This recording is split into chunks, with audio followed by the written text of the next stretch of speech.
SpeakFlow English. I'm Anna. And I'm Mark. Anna, I have to tell you about my hair disaster from last year. Oh no, what happened? So I went to a hair salon in a new city, and the stylist asked me, "How short do you want it?" And I completely panicked because I didn't know how to describe it in English. I just said short and hoped for the best. And? She gave me the shortest haircut of my life. I looked like I was in the military. Turns out short wasn't specific enough. Oh, Mark, that's exactly why we need today's episode. Because getting a haircut in another language can be really stressful if you don't know how to describe what you want. Right? And your hair is important. You want to leave the salon feeling great, not shocked. Absolutely. So today, we're going to teach you everything you need to know about getting a haircut in English, from booking appointments to describing exactly what you want. But first, we need your support, listeners. That's right. If you're enjoying SpeakFlow English and learning practical vocabulary for real-life situations, please subscribe to our channel right now. Yes, subscribe to SpeakFlow English, give us a like, and share this episode with friends who are living abroad or planning to travel. And leave us a comment. Tell us, have you ever gotten a haircut in English? How did it go? We want to hear your hair stories. Whether they're good, bad, or as disastrous as mine, share them with us. All right, Mark, ready to help our listeners get the perfect haircut? Absolutely. And this time, I'll know how to ask for what I actually want. So today we're talking about hair salons, how to book appointments, describe your hair, and communicate with your stylist. Mark, why is this topic so practical for English learners? Well, getting your hair done is something most people do regularly, whether you're at home or abroad. And unlike some situations where you can improvise, with haircuts, you really need to be specific. Exactly, because once your hair is cut, you can't put it back. You need to communicate clearly to avoid surprises. Right, and hair salons have their own vocabulary. Words like layers, highlights, and trim are specific to hairstyling. So what's the main idea of today's episode? Here it is.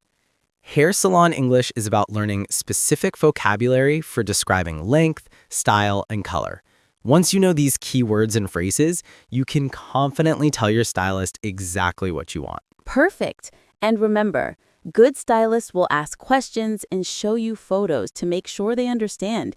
Communication is a two-way street. Absolutely. So let's walk through the entire salon experience from start to finish. Okay, let's start with booking an appointment. Most salons require you to call ahead and schedule a time. Mark, what do you say when you call? You can say, "Hi, I'd like to book a haircut appointment, please." Or, "Do you have any openings this week?" The receptionist might ask, "When would you like to come in?"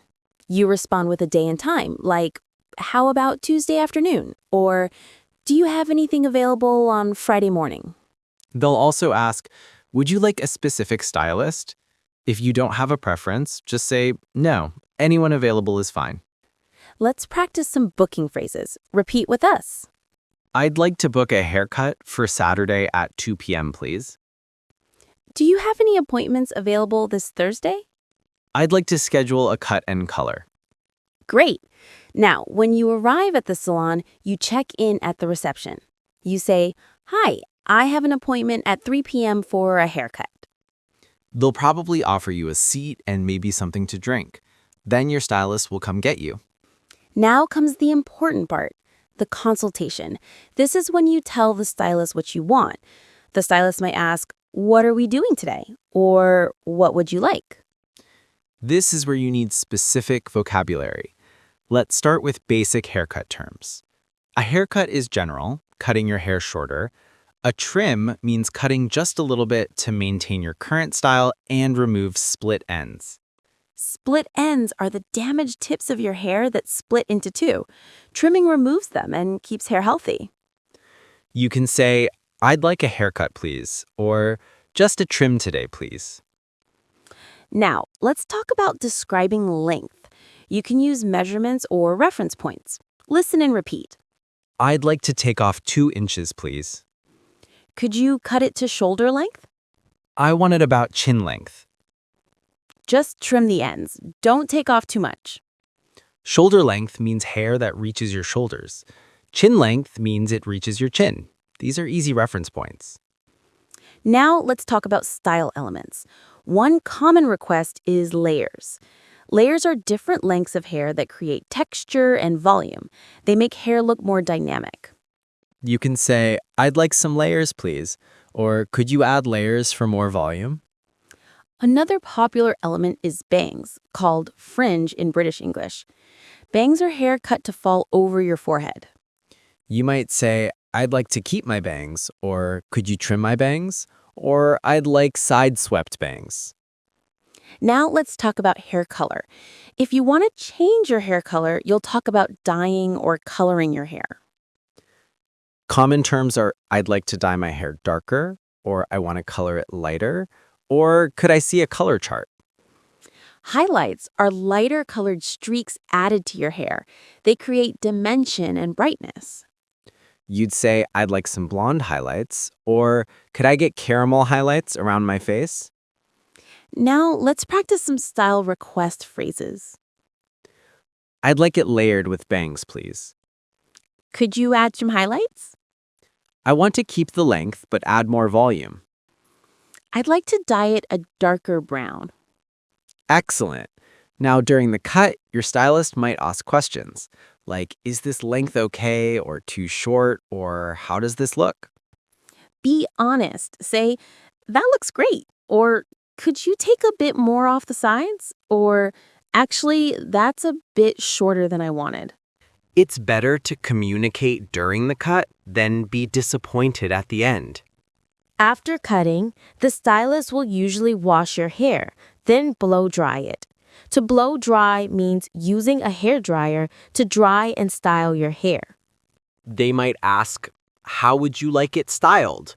You can say, straight, please, or could you add some curls, or just natural is fine. At the end, they'll show you the back with a mirror and ask, what do you think? This is your chance to give feedback. Say, I love it, thank you, or it looks perfect. If something's not quite right, politely say, could you trim a bit more on this side? Then you pay at the reception. Don't forget to tip your stylist if it's customary in that country, usually 15 to 20% in the US. Now let's talk about common mistakes English learners make at salons. Mistake 1, being too vague. Don't just say short or different. Be specific about length, style, and what you want. Mistake 2, not bringing photos. If you have trouble describing what you want, photos are super helpful. Say, I'd like something similar to this, please. Mistake 3, being afraid to ask questions. If you don't understand what the stylist asked, say, could you repeat that? Or, what do you mean by that? And mistake 4, not speaking up if you're unhappy during the cut. It's easier to fix things during the appointment than after. Now let's talk about mindset shifts for salon confidence. Instead of thinking, I can't describe what I want, say, I can show photos and use simple words like shorter, layers, and trim. Perfect. Or instead of, the stylist will judge my English, say, stylists work with international clients regularly. They're patient and want to understand what I want. And instead of, I'll mess up and get a bad haircut, say, I can communicate step by step and check in throughout the cut to make sure it's right. These mindset shifts reduce anxiety and help you focus on clear communication. Now, benefits of learning salon English. Benefit 1, you'll feel confident getting haircuts anywhere in the world. Benefit 2, you'll get the hairstyle you actually want, not a surprise. Benefit 3, you can try new styles because you can describe them clearly. And benefit 4, you're building practical vocabulary for personal care and self-expression. Yes, and the positive cycle. You learn salon vocabulary, successfully describe what you want, get a great haircut, feel confident, and want to practice more English. Now, practical goals. Goal 1. Learn 10 hair-related words this week. Practice saying them and using them in sentences. Goal 2. Look at hairstyle photos online and practice describing them in English. I like the shoulder length with layers. Goal 3. Watch a hair salon scene in a movie or TV show and notice what phrases they use. And goal 4. If you need a haircut soon, prepare by writing down what you want in English before you go. These goals make salon English feel practical and achievable. Now, power phrases.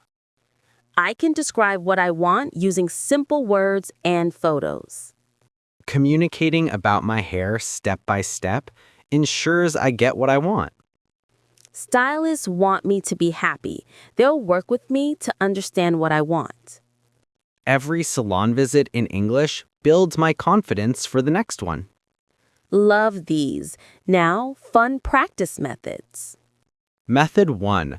Watch hair transformation videos on YouTube in English. You'll hear lots of styling vocabulary. Method 2.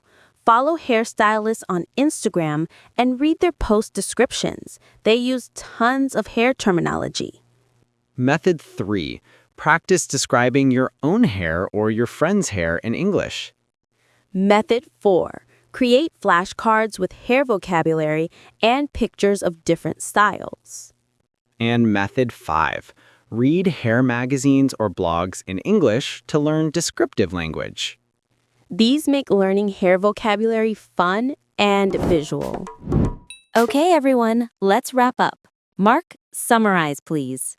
Today, we covered how to book salon appointments, basic haircut vocabulary, haircut, trim, layers, bangs, describing length using measurements and reference points, hair coloring terms, dye, highlights, color chart, how to communicate during the cut, blow drying and styling options, giving feedback and speaking up, tipping customs, common mistakes and mindset shifts, power phrases and practice methods. Perfect. Remember, getting a haircut doesn't have to be stressful. With specific vocabulary and clear communication, you'll get exactly what you want. Don't compare yourself to native speakers. Just ask, can I describe what I want better than last time? Exactly. Maybe last time you just pointed and this time you said trim and layers. That's progress. And remember, even native speakers sometimes struggle to describe what they want. That's why photos are so helpful for everyone. That's so true. Here's your challenge. This week, practice describing a hairstyle you like using English words.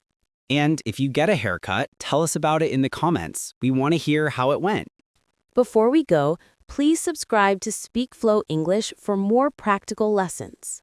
Share this with friends who might need a haircut abroad. We'll be back next week with another real-world English topic. Until then, remember, you've got the vocabulary for the perfect haircut. Keep learning, stay positive, and don't be afraid to bring photos. Bye, everyone. No more military haircuts for me. Bye. Keep flowing with English.